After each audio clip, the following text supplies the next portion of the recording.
पहले कोई नई चीज़ सीखने में या पढ़ने में मुझे अगर 4 घंटे लगते थे, आज मैं वो चीज़ 1 घंटे के अंदर सीख सकती हूँ। तो ये थी मेरी कुछ tips and tricks for increasing your concentration power. Hey guys, मेरा नाम है मिनी और आपका स्वागत है मेरे चैनल मिनी मोटिवेशनल वीडियोस पर। आज हम जिस टॉपिक के बारे में बात करने जा रहे हैं वो है how to concentrate and focus on your studies. तो चलिए आगे बढ़ते हैं अपनी वीडियो में। सबसे पहली चीज़ जो आपको सीखनी होगी अपना कंसंट्रेशन और फोकस बढ़ाने के लिए वो है इंस्टेंट ग्रेटिफिकेशन के पीछे भागना बंद करना होगा। What do we mean by instant gratification? Instant gratification means कि जो भी चीज़ आपको तुरंत सेटिस्फाई कर रही है, लाइक अगर आपने फेसबुक चेक किया, आपने कोई चॉकलेट खाई और आपको उससे खुशी मिल रही है, that is known as instant gratification. तो जो लोग बहुत ज़्यादा इंस्टेंट ग्रेटिफिकेशन के पीछे भागते हैं वो लोग कभी भी फोकस और कॉन्सेंट्रेट नहीं कर पाते अपनी स्टडीज़ पे। तो इसे सॉल्व करने का तरीका क्या है? इसे सॉल्व करने का तरीका ये है कि you need to increase your will power. आपको अपनी विल पावर बहुत बढ़ानी होगी। विल पावर एक मसल की तरह है, आप जितना ज़्यादा उसके ऊपर एक्सरसाइज करेंगे, आप जितना ज़्यादा उसे प्रैक्टिस करेंगे, वो उतनी ज़्यादा आपकी बढ़ती जाएगी। अगर आपको विल पावर बढ़ानी है कि हमें फेसबुक चेक नहीं करना, मगर आपका फिर भी दिमाग जा रहा है और आप फिर भी फ़ोन उठा रहे हैं और चेक कर रहे हैं, उसका नोटिफिकेशन नहीं भी आया है, आप तब भी उसको बार बार आप अनकॉन्शियसली आप उसे उठा के चेक कर रहे हैं, दैट मीन्स कि आपके अंदर विल पावर की बहुत कमी है। और इसको इंक्रीज करने के लिए आपको क्या करना होगा? बार बार उसे रेजिस्ट करना होगा, आपको वो चीज़ छोड़नी होगी। आप जितनी बार उसे अवॉइड करना सीख जाएंगे उतना ही आपकी विल पावर स्ट्रांग होगी और उतना ही आप फोकस कर पाएंगे और कंसंट्रेट कर पाएंगे अपनी स्टडीज़ पे। सेकंड चीज़ जो आपके कंसंट्रेशन और फोकस को बढ़ा देगी वो है स्टॉप ओवर थिंकिंग। हम सारे बच्चे लोगों की आदत होती है कि हम क्या करते हैं, हम बहुत ज़्यादा सोचने लग जाते हैं, या तो पीछे का या आगे का, या फिर अपनी पढ़ाई से रिलेटेड ही इतना सोचते रहते हैं कि अब ये पढ़ूंगा या ये पढ़ूंगी, और एट द एंड हम कुछ भी नहीं पढ़ पाते हैं। तो इसी को बोलते हैं ओवर थिंकिंग। आप क्या कर रहे हैं? आप सिर्फ और सिर्फ सोचे जा रहे हैं और काम पे आपका ध्यान नहीं है। तो इसके लिए भी एक ट्रिक है जिससे ये आपकी प्रॉब्लम दूर हो जाएगी। मैंने ये प्रॉब्लम एक बुक पढ़ के सॉल्व की थी, वो थी मेल रॉबिन्स की 5 सेकंड रूल बुक। अगर आपको अपनी ओवर थिंकिंग को रोकना है तो आपको क्या करना है? आपको 5 तक काउंट करना है, 5 बैकवर्ड्स में जाके 5 4 3 2 1, जैसे कि एक रॉकेट लॉन्च होता है उसी तरीके से आपको बैकवर्ड काउंट करना है और तुरंत 0 आते ही आपको काम करना शुरू कर देना है। अगर आप चाहे पढ़ाई कर रहे हैं या किसी भी चीज़ की तैयारी कर रहे हैं और अगर आप देख रहे हैं कि आपका माइंड बहुत ज़्यादा इधर उधर वॉन्डर कर रहा है, तो आप क्या कर सकते हैं? सिंपल सी एक ट्रिक फॉलो करें, तुरंत सब चीज़ें छोड़ दीजिए, 5 4 3 2 1 अपना बुक उठाएं और आप उससे पढ़ना स्टार्ट कर दें। इससे आपकी ओवर थिंकिंग की प्रॉब्लम सॉल्व हो जाएगी और अगर आप ये लगातार 40 डेज तक करते हैं तो ये आपके हैबिट में आ जाएगी। थर्ड चीज़ जो आपको बहुत ही फोकस बनाती है वो है डीप वर्क। ये मैंने कैल न्यूपोर्ट की बुक से सीखा था। डीप वर्क, जिन्होंने MIT से PhD करी है, उन्होंने अपनी बुक में बताया था कि आपका वर्क अकॉम्प्लिश, मतलब कि आपका जो काम खत्म हो रहा है वो खाली टाइम पे ही डिपेंड नहीं करता, it depends upon the intensity of focus. आपका फोकस उस टाइम पे कितना ज़्यादा है। तो उनकी एक इक्वेशन थी, work accomplish equals to time spend into intensity of focus. इसका सिंपल मीनिंग यही है कि बहुत लोगों की आदत होती है, हम बोलते हैं या बहुत बच्चे सोचते हैं कि हमें 15 आवर्स पढ़ाई करनी है, 16 आवर्स पढ़ाई करनी है या 18 आवर्स हमने पढ़ाई करी, तो उस पढ़ाई का 10 आवर्स 12 आवर्स 18 आवर्स 16 आवर्स जितने भी आवर्स आपने पढ़ाई करी, मगर आपने उतने बड़े टाइम पीरियड पे आपने शैलो वर्क किया है तो आपका काम कंप्लीट होगा ही नहीं। और ये बिल्कुल फालतू की बातें हैं कि आप 15 आवर्स पढ़ रहे हैं या 17 आवर्स पढ़ रहे हैं बट आपकी प्रोडक्टिविटी 0 है।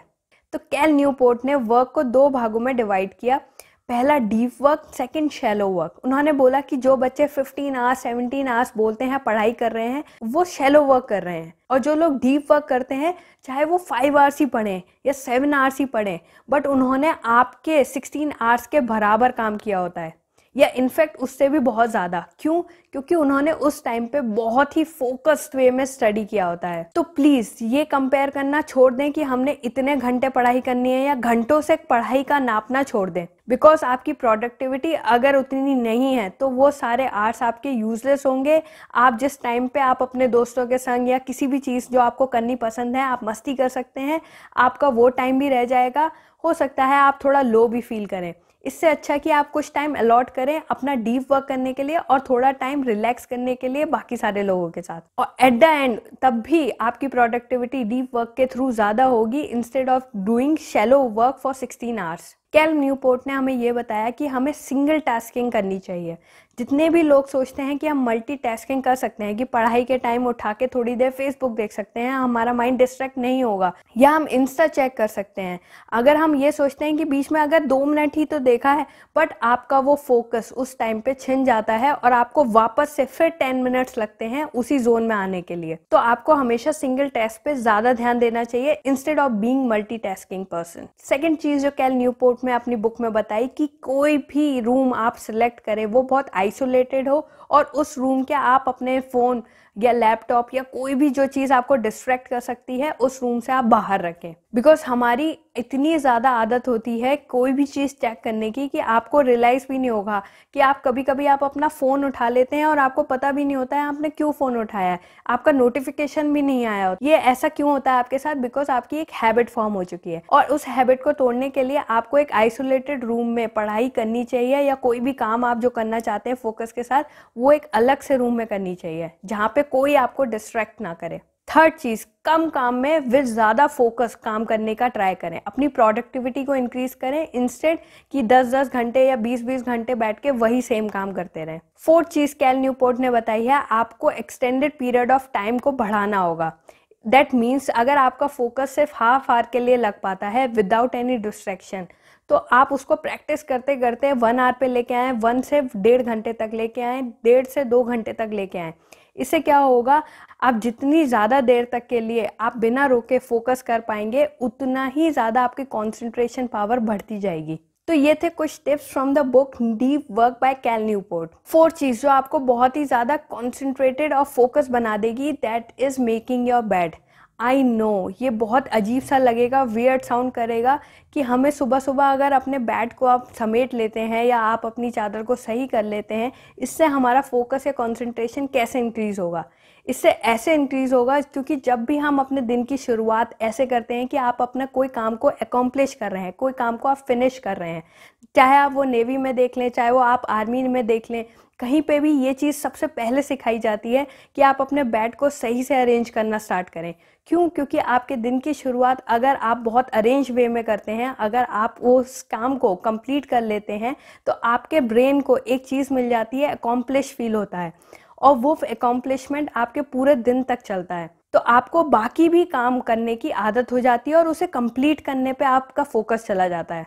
तो ये भले से है तो बहुत छोटी चीज़, बट आपको आगे बहुत ज़्यादा बेनिफिट देती है, आपको काम कंप्लीट करने में, आपके ब्रेन को ये बताने में कि हमें काम कंप्लीट करना है, कोई सा भी हो, चाहे वो बेड हो, चाहे वो आपका स्टडी हो। इस तरीके से आपका ब्रेन ट्रेन हो जाता है। फिफ्थ चीज़ जो आपका फोकस और कंसंट्रेशन बढ़ाएगा वो है रिस्पॉन्सिबिलिटी लो। आप अपनी रिस्पॉन्सिबिलिटी लो, आपके ऊपर ये मत सोचो कि हमें ये काम अपने टीचर के लिए करना है या हम ये काम तभी करेंगे जब हमें कोई मोटिवेट करेगा। ऐसा मत करो, आप अपनी रिस्पॉन्सिबिलिटी खुद लेना सीखो। जितना ज़्यादा आप रिस्पॉन्सिबल बनोगे उतना ज़्यादा आपके ब्रेन में फोकस्ड और कंसंट्रेशन पावर बढ़ेगी। 6 और सबसे ज़्यादा इंपॉर्टेंट चीज़ जो आपको बहुत हेल्प करेगी आपका फोकस इंक्रीज करने में, वो है मेडिटेशन। इसको आप कितना भी इग्नोर कर लें, बट ये वाली चीज़ मेरी पर्सनली एक्सपीरियंस करी हुई है, क्योंकि जितना ज़्यादा आपको मेडिटेट करना अच्छे से आ जाता है, आप उतना ज़्यादा फोकस और कॉन्सेंट्रेटेड हो जाते हो। पहले कोई नई चीज़ सीखने में या पढ़ने में मुझे अगर 4 घंटे लगते थे, आज मैं वो चीज़ 1 घंटे के अंदर सीख सकती हूँ। And the credit goes to meditation. तो आप इस टेक्निक को बिल्कुल भी इग्नोर मत करें, मेडिटेशन को। जितना ज़्यादा आप इस चीज़ के बारे में जानेंगे, सीखेंगे, उतना ज़्यादा आपको स्टडीज़ में, आपकी स्टूडेंट लाइफ में बहुत हेल्प करेगा। आपका माइंड बहुत शांत रहेगा और साथ ही साथ आप बहुत ज़्यादा अच्छा मार्क्स अचीव कर पाएंगे। तो ये थी मेरी कुछ tips and tricks for increasing your concentration power. अगर आपको ये वीडियो पसंद आया हो तो please hit the like button and do subscribe my channel. अगर आप सब्सक्राइब करेंगे इससे मेरी बहुत हेल्प होगी। और प्लीज़ अपने दोस्तों के साथ भी ये वीडियो शेयर कर देना। And thank you for watching.